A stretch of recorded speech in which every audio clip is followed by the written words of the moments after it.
UHF. Televisão exclusiva. Curitiba, Paraná.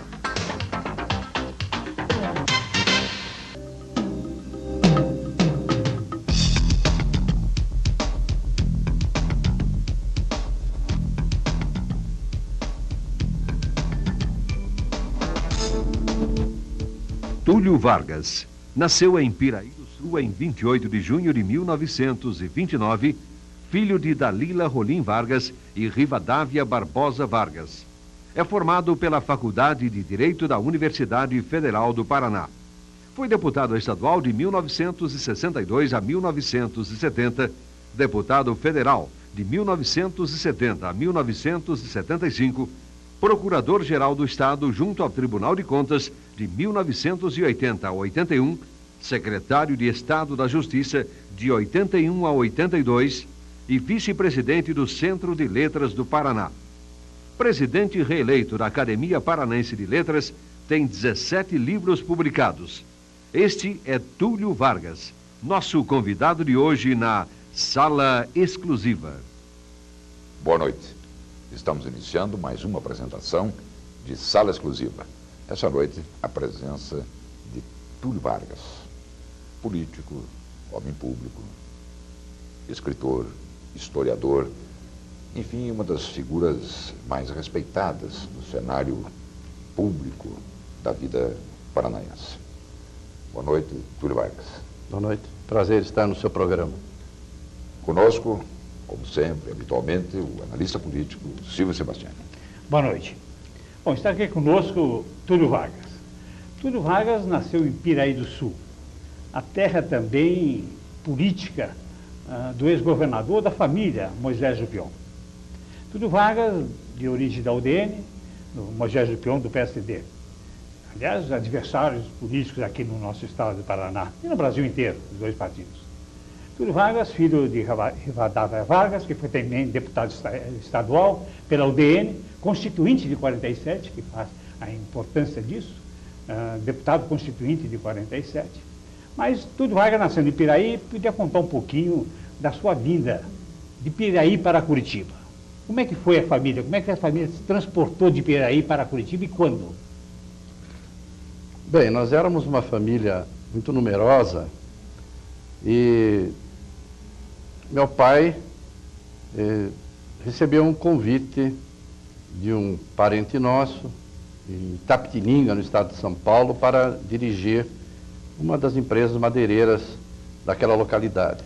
Então, ainda pequeno, eu me vi transferido de domicílio para o estado de São Paulo, onde a nossa família permaneceu até 1946.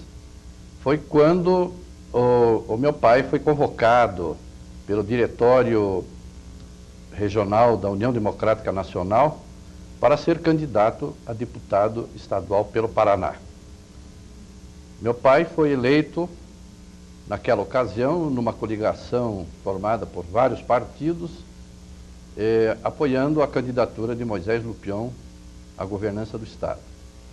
Com a eleição do meu pai, viemos residir em Curitiba e passamos a conviver com os problemas políticos e partidários resultantes dessa investidura de meu pai na política do estado do Paraná.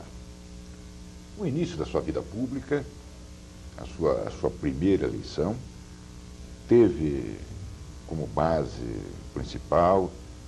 eleitoral principal, Piraí do Sul e a região? Não, a minha não. Meu pai tinha base política na região de Piraí do Sul, enfim, toda aquela área do Norte Pioneiro. Eu já ingressei na política na região norte do Paraná, na cidade de Maringá, onde, após formado em Direito, eu fui advogar. Então, na verdade, herdei também uma parte desse eleitorado cativo do meu pai, principalmente na cidade de Piraí do Sul, e pude somar, então, a minha votação com a região do norte do Paraná, com a região de Piraí do Sul, Curiúva, São Jerônimo, onde o meu pai fazia militância política. Túlio, mas você teve umas mudanças assim interessantes. Você, quando estudava aqui em Curitiba, cursava Direito em Curitiba, você se entrou primeiro na área esportiva. Você ligava na área bem esportiva. Inclusive, eu me lembro muito bem que você era até representante aqui do jornal Gazeta Esportiva de São Paulo. São Paulo. E você lidava muito nessa área. Podia contar um pouquinho dessa área, para depois você dar uma transformação e mudando para Maringá você entrar efetivamente na política? Bom, na verdade, eu já sentia uma certa vocação política, porque desde os bancos escolares eu já participava dos movimentos estudantis. Eu me lembro que ainda na fase do ginásio, no estado de São Paulo, na cidade de Itapeva, eu fui presidente do centro estudantil daquela escola. Depois, vindo para Curitiba, fiz muita política estudantil na União Paranaense dos Estudantes Secundários, onde fui eleito presidente. Depois, na universidade, no Centro Acadêmico Hugo Simas. Então, eu senti uma preparação para futuras jornadas de representação maior no espaço político. E, concomitantemente, participei da radiofonia paranaense na área esportiva. Fui locutor esportivo da PRB2, depois da Rádio Guairacá. Trabalhei muito também como cronista esportivo no Paraná Esportivo e como representante da Gazeta Esportiva de São Paulo, aqui no Paraná. Então, esta vivência foi um forte subsídio, foi uma forte sustentação para que eu pudesse depois alcançar maiores voos na carreira política. Você quer dizer que você, formando em Direito, você foi exercer a sua função de advogado em Maringá? Em Maringá. Isso que ano que foi, mais ou menos, Túlio? Foi 1955. Maringá ainda uma cidade em formação, uma cidade porta ali do Norte Novo, né? E ainda com aquela feição de faroeste, mas pude me integrar à sua vida comunitária, advogando e também militando na área esportiva, como presidente e fundador da Liga de Futebol Regional de Maringá. Enfim, eu continuei adepto do esporte, fazendo a advocacia, o que foi, na verdade, um trampolim para a política. Né? Foi de 50, seu pai teve mandato até 54, Sim. de 47 a 50, né, de 50 a 54. Sim. E você passa a ter mandato em 62. 62. Primeiro mandato de deputado estadual. Foi pelo PDC? Partido Democrata Cristão. Na época, embora a minha origem da UDN, mas por problemas internos da política de Maringá, eu fui obrigado a fundar o Partido Democrata Cristão junto com o Padre André, que foi uma figura legendária da época da nossa política naquela região, fundar esse novo partido, porque já não havia espaço para mim na União Democrática Nacional, que era o meu partido de origem. Antes de vir eleito deputado estadual, isso lá em 1962, fez política municipal em Maringá. Ah, sim, participando das eleições municipais. Mas chegou a ser candidato lá? Não foi. Já a eleição foi em 62. Fui candidato já pela primeira vez para deputado estadual, mas participei das campanhas de prefeito, do doutor João Paulino, que foi um dos maiores prefeitos daquela cidade, e com o qual eu muito me identifiquei, e até devo a ele grande parte da minha primeira eleição como deputado estadual, porque recebi o apoio dele, na época, prefeito de Maringá. Deputado estadual de 62 a 66, depois se reelege Sim. até 1970, 2 mandatos de deputado estadual. Quem eram os governadores nessa época, Túlio Vargas? 62? Bom, 62 já era o governador Ney Braga. Eu já me integrei no Partido Democrata Cristão, porque participei ativamente da campanha para a eleição de Ney Braga ao governo do Estado. Aliás, eu queria até lembrar um pouquinho, com você junto, que em 62, na legislatura de 62, tinha um fato interessante, você deve se recordar também, aqui na Assembleia Legislativa. Dos deputados tinha 3 vagas. Túlio Vargas, Horácio Vargas e João Vargas. João Vargas Oliveira. Não? Acho que isso é inédito, assim, uma coisa interessante. Né? Embora o nosso parentesco seja muito remoto. E nenhum do PTB, eram dois da UDN e um do PDC. Era a bancada dos Vargas. Bancada dos Vargas. Faziam liderança, faziam mesa. Nem tanto, né? Nem tanto, porque era uma bancada minoritária. Né? Na continuidade da sua vida pública, deputado estadual de 62 a 70, dois mandatos, alça voo a Brasília e vai ser deputado federal. E lá também cumpre 2 mandatos. Exatamente. O segundo mandato eu não cheguei a concluir, porque fui convidado para ser secretário de Estado da Justiça no governo de Jaime Canet.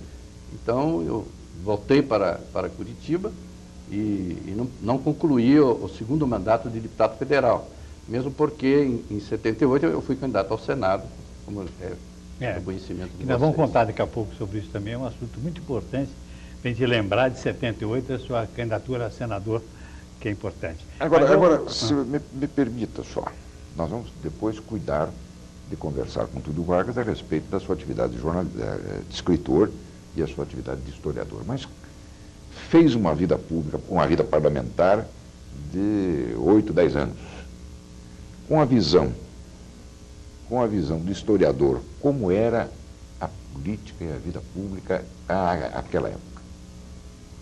Bom, era uma atividade mais gratificante, acredito, do que dos dias atuais, porque parece que se respirava mais idealismo na política, mesmo as campanhas, a gente sentia uma adesão espontânea, voluntária, daquelas pessoas que estavam engajadas na nossa causa. Então não existia aquele ranço de profissionalismo da política que eu sei que existe atualmente, né? Hoje é muito difícil você contar com esse tipo de adesão espontânea. A política hoje é feita muito em torno do toma lá, me dá cá, quer dizer, sempre uma contraprestação. Então a política se desvirtuou bastante daquele tempo para hoje, né?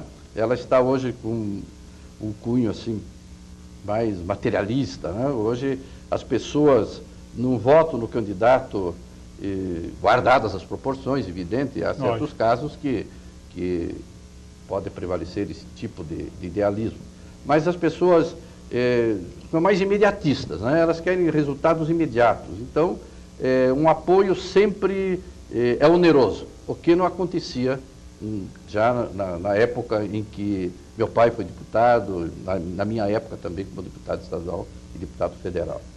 Parece que é um processo interessante, e sem dizer que isso, não vou dizer que isso seja conclusivo, mas à medida que vai desaparecendo aquela militância apaixonada, pessoal, de crença, de ideal, não é, de partidária, na medida que isso vai desaparecendo em favor do profissionalismo, não é, do marketing político, não é, isso parece que contamina também o eleitor que, como diz Túlio Vargas, passa a ter uma visão mais imediatista das coisas.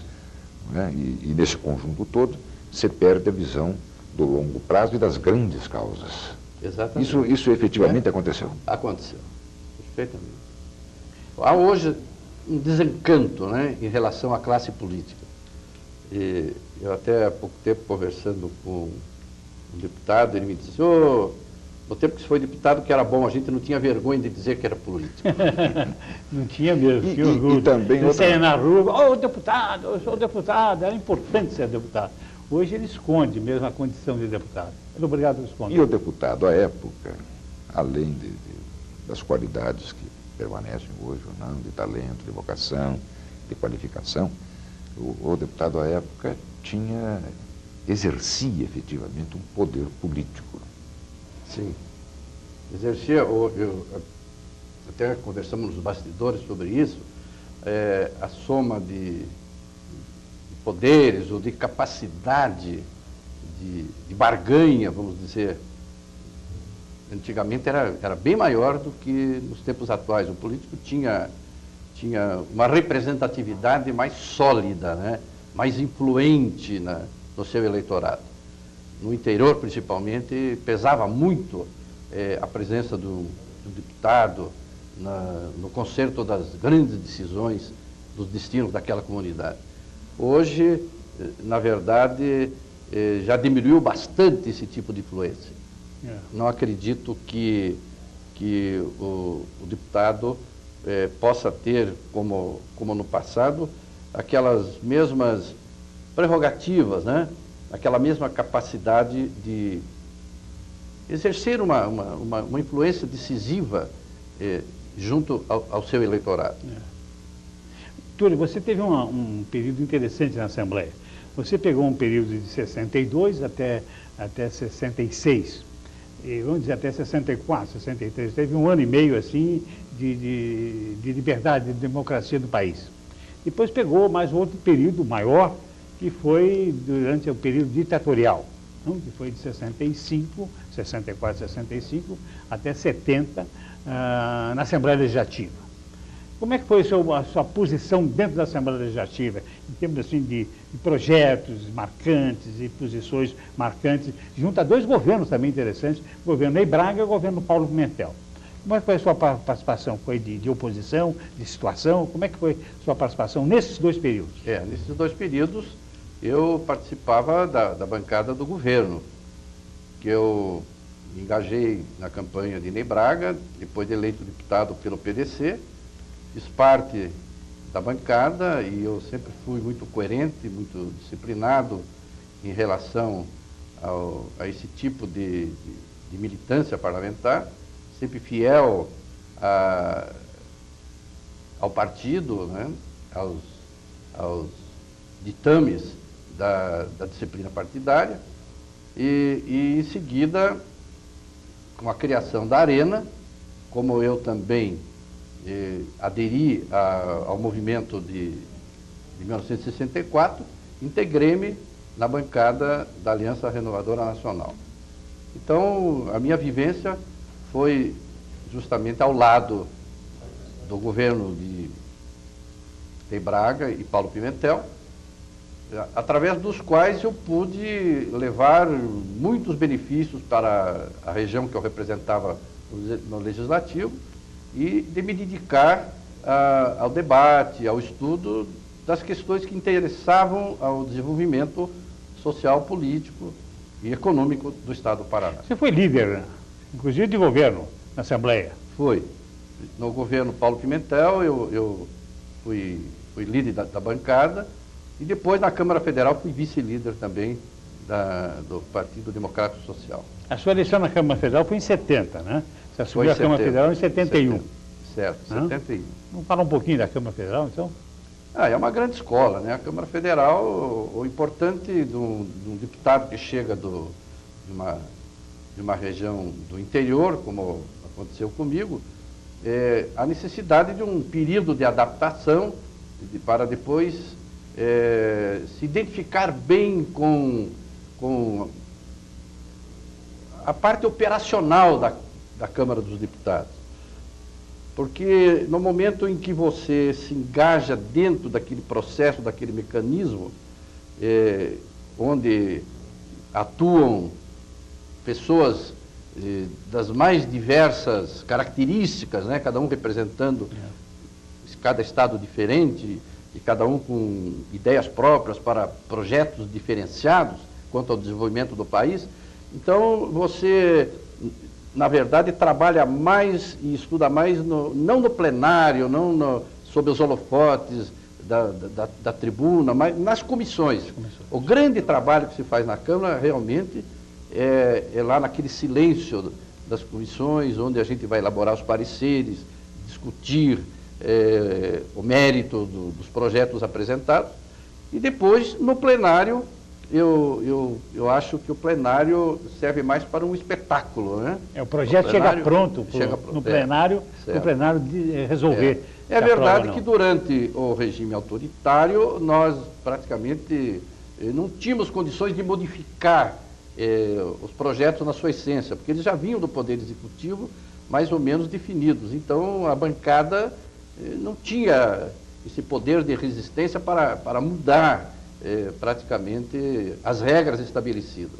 Mas isso fez, talvez, quem sabe, ajudou não é,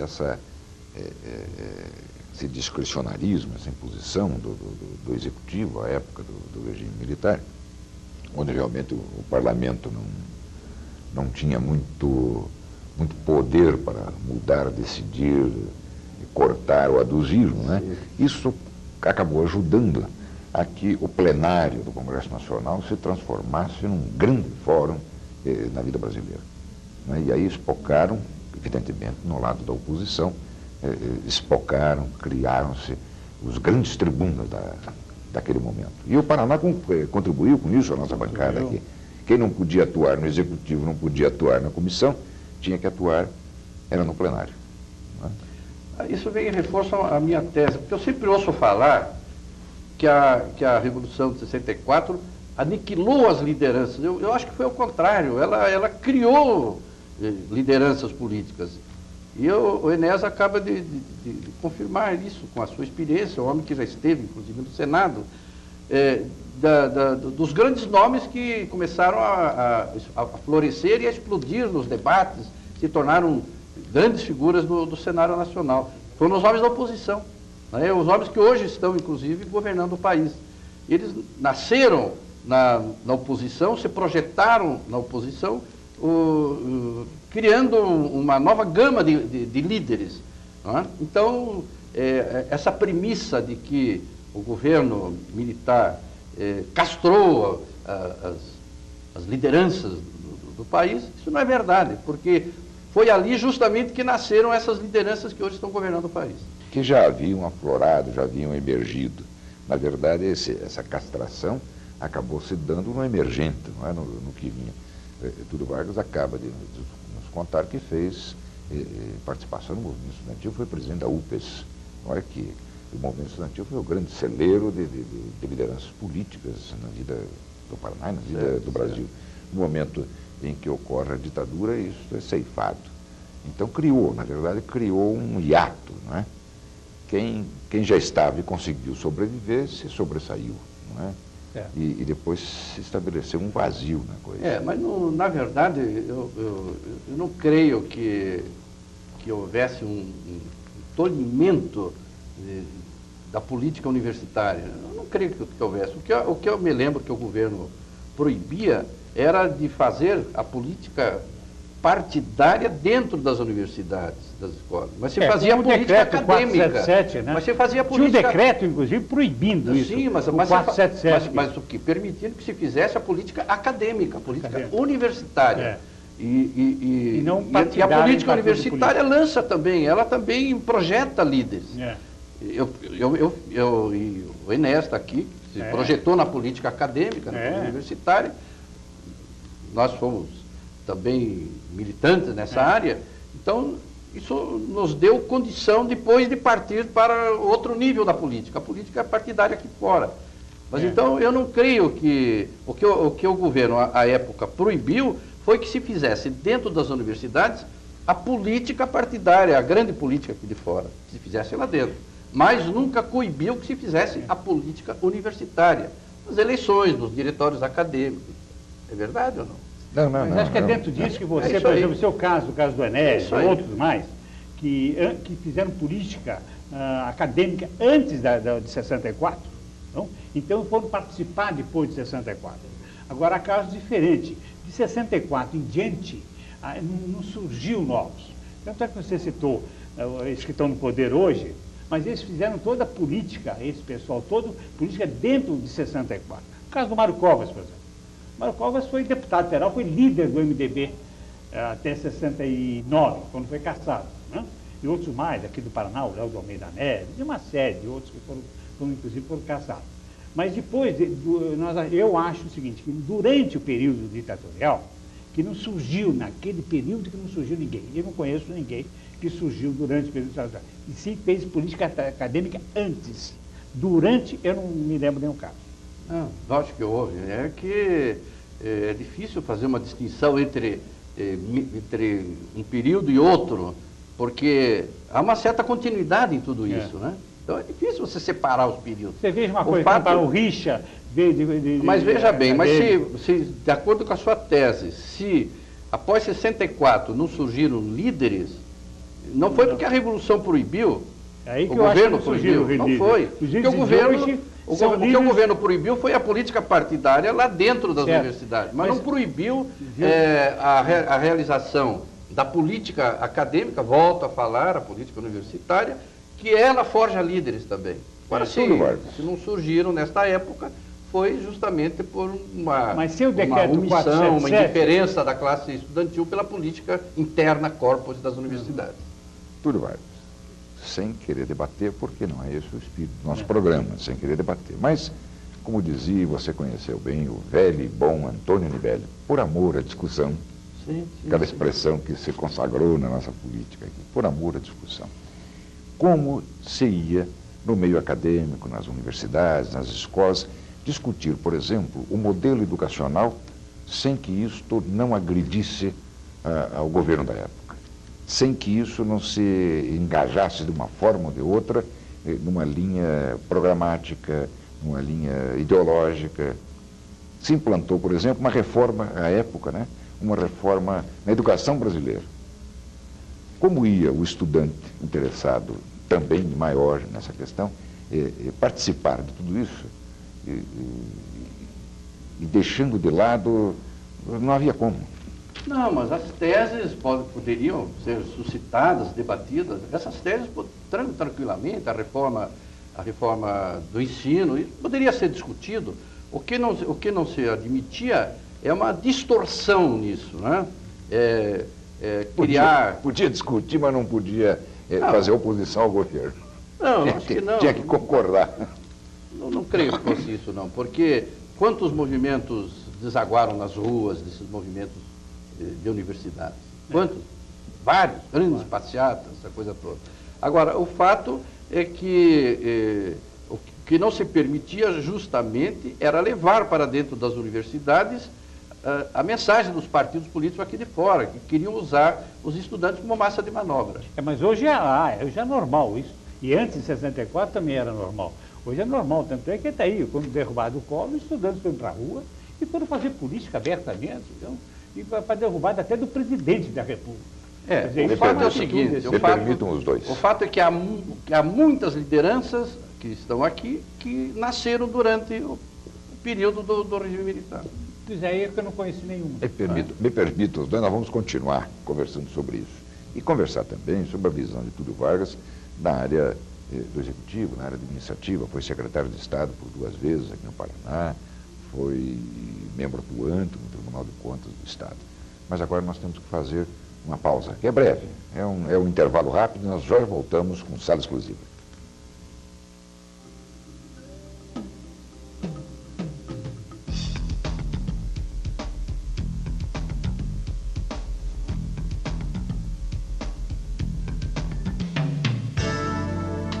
Se você aprecia qualidade e bom gosto, venha ao Shopping Green Tower, onde você encontrará várias opções de compra e lazer.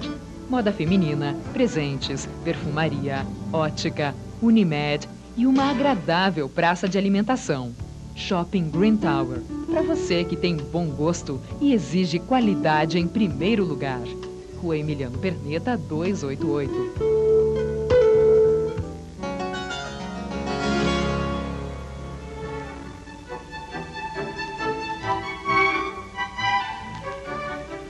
Os encantos da Serra do Mar podem ser apreciados e desfrutados através de um contato mais próximo com a natureza quando se utiliza como caminho a PR-410, mais conhecida como Estrada da Graciosa. A centenária rodovia, que dá acesso às cidades históricas do litoral paranaense, é repleta de recantos paradisíacos e belas paisagens.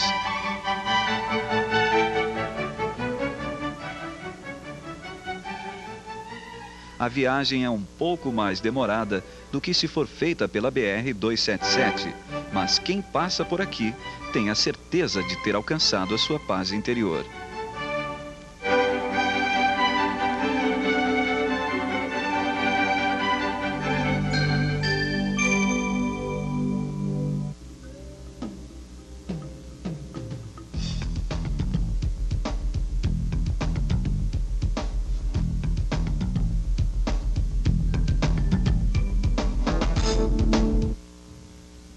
Estamos de volta com sala exclusiva e a presença essa noite do político, escritor, historiador, Túlio Vargas. Falamos aí do início da vida pública do Túlio Vargas, dos seus mandatos de deputado estadual, deputado federal, ao final do seu último mandato de deputado, ao final não, ao início do seu último mandato de deputado federal, foi convocado para ser secretário de Estado da Justiça no governo de Jaime Canet. Como foi o governo de Jaime Canet? Foi um grande governo, né? Ficou na história, foi um governo que revolucionou os padrões de administração pela dinâmica que ele imprimiu aos seus atos, às suas realizações, aos seus empreendimentos.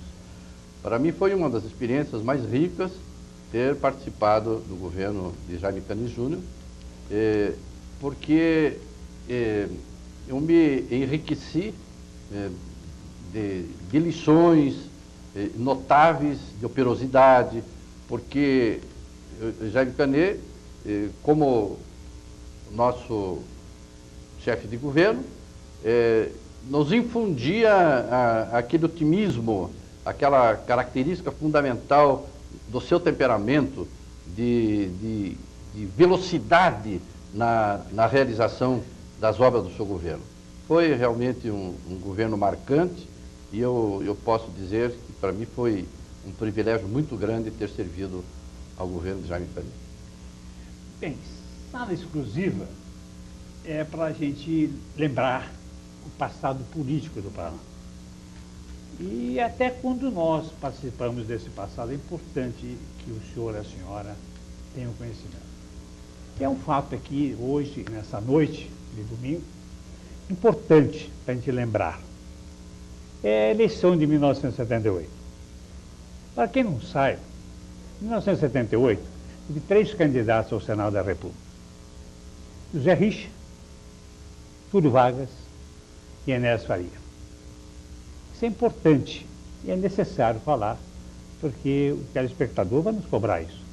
Ele quer saber dessa passagem política do Paraná de 1978. Eu vou contar um pouquinho, para depois eles mexerem um pouquinho sobre isso. Túlio Vargas é candidato pela Arena, apoiado pelo governo, o governador Jaime Canet, e numa sublegenda saem 2 candidatos pelo MDB. José Richa, que era ex-prefeito de Londrina, e Enéas Faria, que era deputado estadual por Curitiba. E na sublegenda, então, soma-se os votos.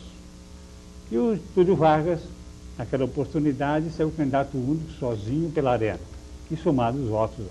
Houve uma pequena diferença, fez com que, então, na história política registrada do Paraná, o José Richa fosse eleito senador. E naquela oportunidade o Enéas tornou-se suplente de senador. E o Túlio Vargas, aqui presente nessa noite, não foi eleito, embora tenha feito a maioria de votos. Ele fez 1.080 e tantos votos. 1.080 e tantos votos para senador. O Richa fez 890 votos, o Enéas quase 300 mil votos. E somando os dois, então deu uma diferença aí de 60 mil votos, que foi com que o Túlio Vargas então não fosse eleito senador naquela oportunidade. Nós podíamos falar um pouquinho disso, Túlio. Como é que foi a sua campanha? Como é que você saiu candidato? Por que a Arena não lançou mais um candidato para juntar com você numa sublegenda, então, que fortaleceria mais você em votos e poderia, então, eleger o senador naquela época? E mudaria todo o esquema. Porque se o Richa perde aquela eleição de 78, ele não seria mais candidato em 82 a governador do estado. Modificaria todo o quadro político do Paraná naquela oportunidade. Como é que você saiu, Túlio, candidato a senador em 78? Como é que foi o movimento? Por que saiu o seu nome? E seu nome foi em consenso? E por que não saiu um outro candidato também para acumular com você os votos? Bom, é uma história meio longa para contar, eu vou resumir o máximo possível. Havia uma série de nomes postos à mesa para a candidatura ao Senado, mas sempre ocorriam algumas divergências nessa escolha. E não sei porquê, o meu nome ganhou consenso e eu fui lançado, então, candidato numa época muito difícil, uma época em que o governo federal, principalmente, não do Estado, o do Estado estava no apogeu de prestígio, mas o governo federal, cujas ações refletiam na política do Estado, o governo federal estava naquele chamado plano inclinado, né, que antigamente é uma frase da época do Império, o plano inclinado do Império, quer dizer, a República estava iminente. Então, havia essa grande dificuldade de êxito na campanha, porque o desgaste do governo era notório, né? Mas o que se acreditava é que uma candidatura única poderia ser a ideal, porque uniria todas as forças que apoiavam o governo e tinha o respaldo do grande prestígio do governador Jaime Candijudo e também do governador Ney Braga, que, na minha opinião, também foi um governador extraordinário, cuja administração hoje ela é o limite entre um Paraná subdesenvolvido e um Paraná em grande desenvolvimento, graças à sua ação, principalmente no primeiro governo. Então, nós acreditávamos como estratégia que mais um candidato iria dividir essas forças, porque na ocasião o problema era um problema mais de doutrina. Então, quem apoiava o movimento que estava no governo, né, o movimento militar, isso era uma posição ideológica. Então, dois candidatos poderiam até enfraquecer as forças do governo.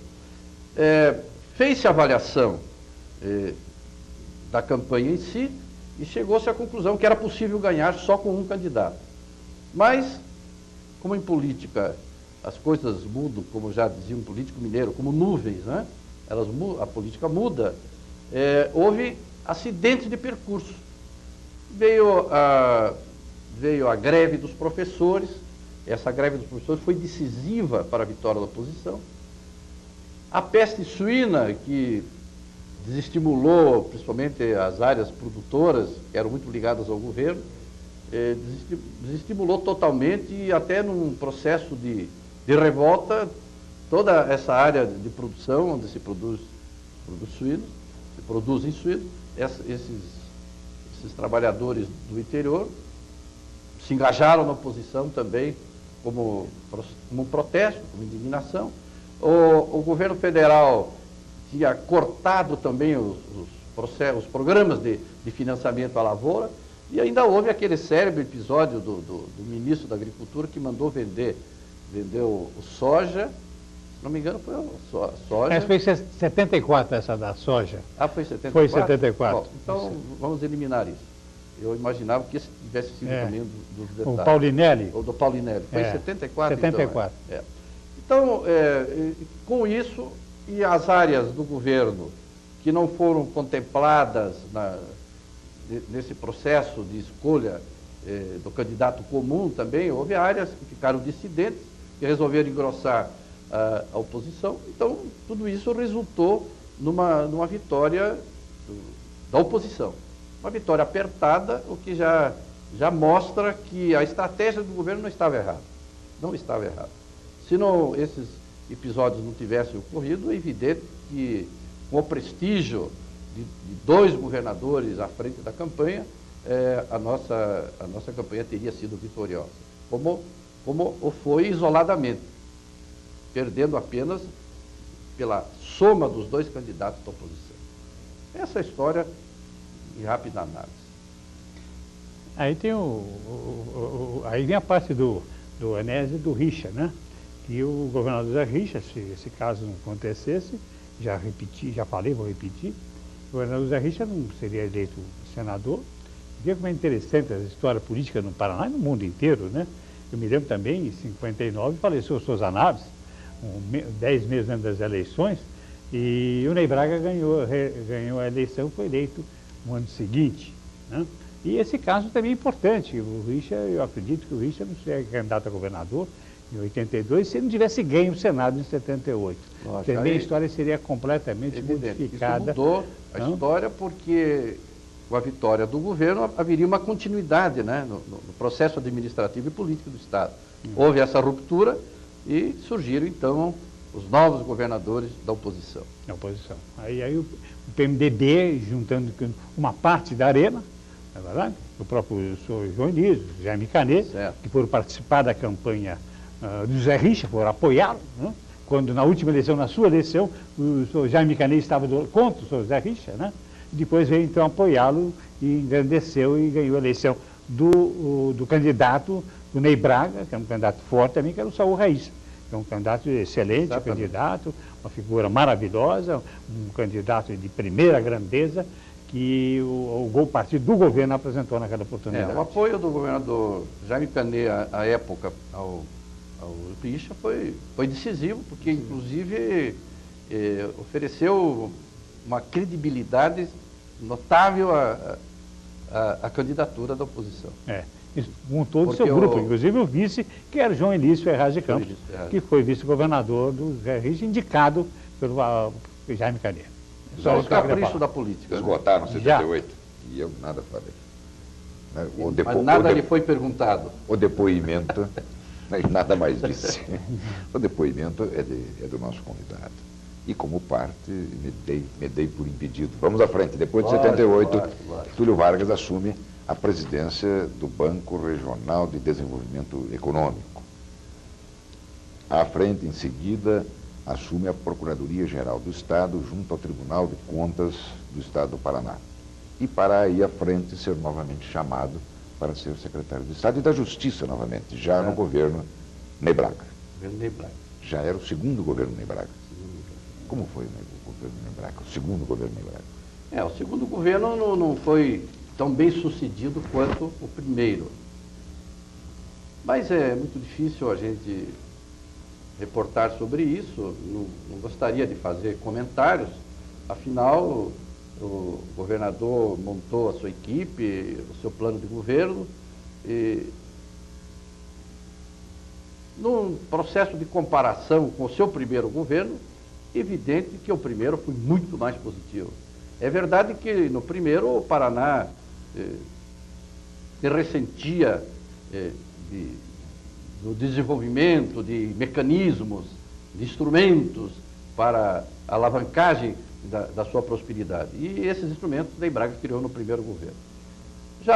Isso também já é um pouco da tradição da política brasileira, que nunca o segundo governo é melhor que o primeiro. Então, foi isso realmente que aconteceu com o governador Ney Braga. Basicamente, quando o primeiro governo, me parece que foi o caso do Ney Braga, quando o primeiro governo essencialmente reformulador, revolucionário. Revolucionário, foi um governo de transformação. Aí vem a continuidade, que aí é só continuar colocando o tijolo, porque a base já estava feita. Terminou 82, Túlio, você então terminou o governo, vem o governo do PMDB, em 83, né? E você se afasta praticamente de todos os cargos públicos e da política. Quando eu fui para o Tribunal de Contas, nomeado pelo governador Ney Braga, ao qual sou muito grato, as minhas funções me inibiam de participar da vida política. Né? Então, era preciso, inclusive, não ter filiação partidária. Inclusive, né? Então, com isso, eu acabei me afastando das minhas bases. Aliás, eu senti muito isso, porque, na verdade, quando eu fui nomeado, a Constituição ainda não vedava aos procuradores o exercício da política, a Constituição.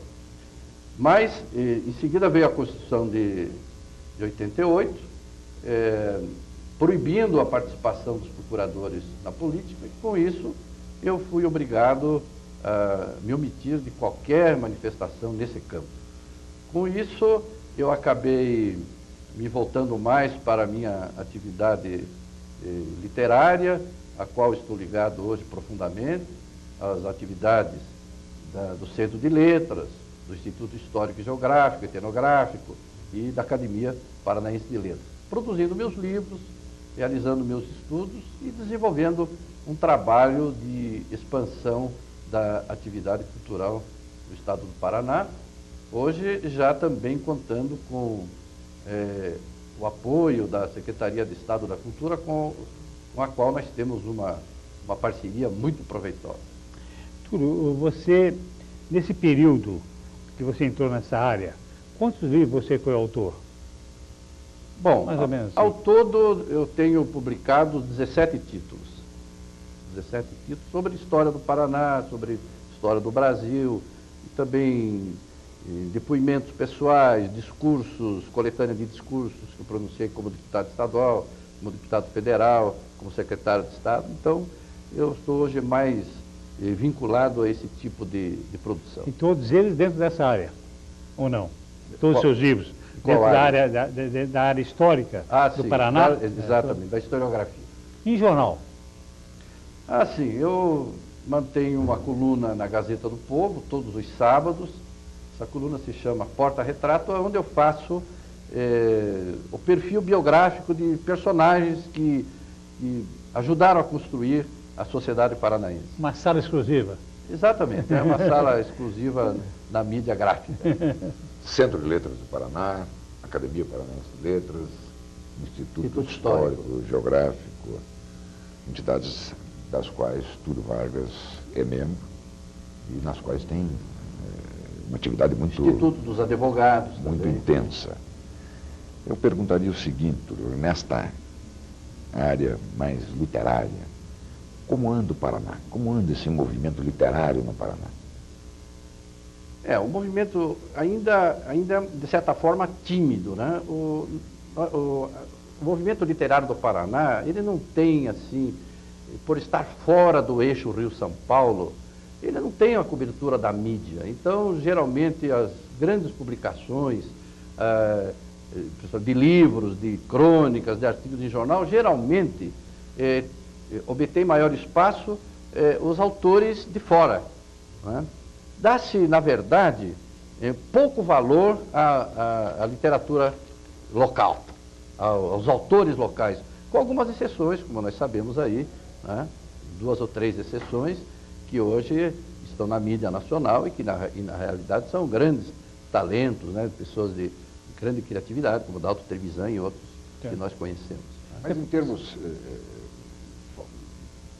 situou em termos de resposta de mídia, de promoção de mídia, até comercialmente. Agora, há um volume de produção muito grande. A qualidade. É boa a qualidade. Bom, nós temos grandes figuras, né? Uma Helena Collodi, um João Manuel Simões, são figuras consulares da prosa e da poesia, e, no entanto, não tem ressonância lá fora, o que é muito mal para o conhecimento da essência da obra que eles têm produzido, né? Mas isso eu considero o fato de estarmos fora do eixo Rio-São Paulo, que antigamente o próprio Rio Grande do Sul, com as suas revistas, seus grandes nomes, hoje nós já vemos que o próprio estado do Rio Grande do Sul também está sendo marginalizado. Minguou, que não quer dizer que internamente... Veja, o Mário Quintana não conseguiu entrar na Academia Brasileira de Letras, né? Uma lástima, né? Um poeta da mais refinada cultura, né? Então, e sensibilidade. Então, veja que a literatura, embora no Paraná haja uma produção volumosa e de boa qualidade, os nossos autores não conseguem se projetar nacionalmente. Túlio, você não é falta de incentivo de governo, não sei desse do passado, o atual, os passados, através até da Secretaria da Cultura, que tem dado algum incentivo a esses escritores? Não falta isso também? Ela só pode dar incentivo através de concursos, isso tem acontecido, né? A Secretaria da Cultura, eu sei que tem feito concurso de poesia, concurso de prosa. Agora temos para a Feira Interamericana do Livro, que também é patrocinada pela Secretaria, também haverá um concurso para que o vencedor consiga a publicação e já com a circulação. Mas a feira é o mês que vem. Exato. E não estou vendo nada, eu já vi um pronunciamento do governador do Estado. Sim, mas as inscrições... Governador, não, mas nada. Só para... Veja bem, só para concurso de monografias, eu tenho verificado que já estão inscritos 135 candidatos lá na Secretaria da Cultura. Então, são trabalhos de fôlego que serão examinados por uma comissão de intelectuais da mais alta representatividade nessa área, e os livros que forem premiados já serão publicados durante a feira para que eles obtenham uma repercussão, inclusive, nacional. Que nós oferecemos até a sala exclusiva, né, Nécio? Podemos oferecer a sala exclusiva para a divulgação disso, que eu acho muito importante, aí à disposição da Secretaria da Cultura. Vamos ficar um pouco aqui nessa questão do prestigiamento do nosso intelectual. Não é? A nossa mídia aqui responde razoavelmente ou não à produção literária. Aqui no Estado. Tem. Não é possível, não podemos criticar, porque há um problema também de espaço, né? É um problema de espaço também, que os jornais lutam com isso, né? Então, por exemplo, jornais como a Gazeta já tem um suplemento, né? Tem a Folha de Londrina, o Estado do Paraná, quer dizer, eles procuram dar uma cobertura. Agora, na verdade, o autor paranaense, o espaço para ele não é proporcional ao espaço para autores de fora, a verdade é essa. Túlio Vargas, mais uma vez, essa mesmo. Discriminação que faz a mídia do eixo Rio-São Paulo, não só com relação ao Paraná, mas com relação à província, não é? O mais é província, somos, portanto, aí encaixados. Essa discriminação acaba contribuindo para a literatura nacional ou não? Porque, de repente, você começa lá no Rio e em São Paulo a prestigiar os autores locais, os que estão no circuito, os que têm os canais de comunicação, acabam tendo apadrinhamento. Não é? Aí nós vamos ter um saldo de qualidade, e ao mesmo tempo desprezando o resto do Brasil. Vamos ter tem um balanço e um saldo. Esse saldo é positivo. Bom, veja bem, hoje até o livro obedece a certos parâmetros mercadológicos. As próprias editoras, para publicar, elas vão examinar se aquele livro vai dar retorno financeiro. Então, se o autor não é conhecido, ele não encontra apoio, inclusive das próprias editoras. Agora, como é que ele vai ficar conhecido se ele não consegue publicar? Então é um círculo vicioso. Lógico. Né? É um círculo vicioso. Faz o que fez o Paulo Coelho. Vai vender livro no mundo e depois aqui é obrigado a engolir. E ter recursos para uma mídia, né? Se ele se o livro não for comentado previamente nos grandes jornais, nas grandes revistas, ou até na televisão, ele não se vende. Então não vende, fica na prateleira, as editoras têm prejuízo. Então as editoras realmente, quando elas vão editar, elas fazem uma pesquisa de mercado para ver se aquele livro é vendável. Se não for, prateleira. Sexta, não é nem prateleira, sexta. Isso não é bom. Eu acho que já estamos de horário. Estamos caminhando ao final do programa. Túlio, realmente chegamos praticamente ao final do nosso tempo. Mas não vamos encerrar sem antes ouvir as suas considerações finais e principalmente nessa área da nossa literatura, a sua recomendação, o seu conselho, não é? Que rumo poderia traçar para aqueles que estão trabalhando na área, estão se iniciando na literatura. Na verdade, nós temos que ter, nessa área cultural, nós temos que ter ousadia, nós temos que romper barreiras. E até há um bom sinal agora, este mês, porque a Academia Brasileira de Letras ofereceu à Academia Paranaense de Letras um espaço para a exposição do nosso acervo histórico, porque a Academia Paranaense completou 60 anos de existência e produziu uma amostra, né, do seu acervo, desde o começo, os primeiros acadêmicos, em pôsteres, né, uma coisa muito bem feita. Então, este mês será exposta na Academia Brasileira de Letras essa mostra da nossa academia. Já é um sinal muito alentador de que nós estamos rompendo as nossas barreiras, a nossa timidez, estamos já indo para o Rio, né, mostrar o que a academia tem produzido, mostrar a cara da nossa academia, para que nós possamos ser aceitos espontaneamente nos meios culturais da cúpula nacional. porque provavelmente com esse trabalho de aproximação e de integração com a Academia Brasileira de Letras, nós poderemos fazer disso um canal para que as nossas vocações literárias, as nossas figuras, os nossos valores culturais possam obter trânsito no eixo Rio-São Paulo.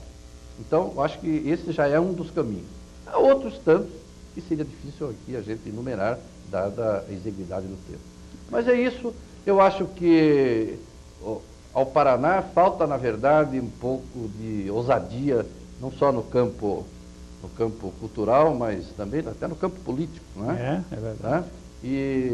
Mas nós estamos melhorando, nós sentimos que o Paraná já está sendo ouvido também nos grandes auditórios da República, e eu acredito que chegaremos àquele estágio ideal de progresso cultural, de desenvolvimento político e econômico.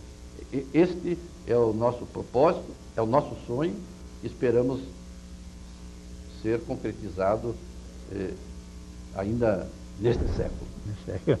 Túlio Vargas, homem público, político, escritor, historiador, muito obrigado pela sua participação em Sala Exclusiva dessa noite. Muito obrigado e tenha uma boa noite. Você, telespectador, muito obrigado por ter estado conosco durante todo esse tempo. E vamos voltar a estar juntos no próximo domingo com mais uma apresentação de Sala Exclusiva.